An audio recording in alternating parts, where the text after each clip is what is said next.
નમસ્કાર.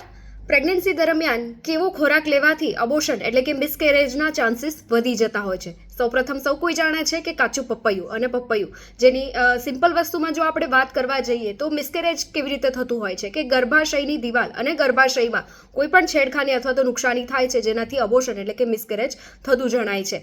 હવે કેવા ખોરાક જે ગર્ભાશયની દિવાલ સાથે ગર્ભાશયના સંકોચાવું અને સાથે ભ્રૂણને નુકસાન કરતી હોય છે? તો સૌપ્રથમ છે પપૈયું, એના પછી છે અનાનસ, સાથે ટી અને કોફીની અંદર કેફે દ્રવ્ય આવેલું હોય છે જેનાથી ભ્રૂણને ઘણું નુકસાન થાય છે.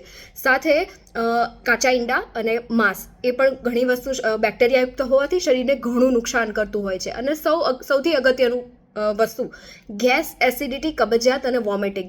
જો આ જે વસ્તુઓ છે વધારે પડતી જો શરીરમાં રહેતી હોય તો સૌથી વધારે ચાન્સીસ છે કે ભ્રૂણને નુકસાન થઈ શકે અથવા તો મિસકેરેજ થઈ શકે.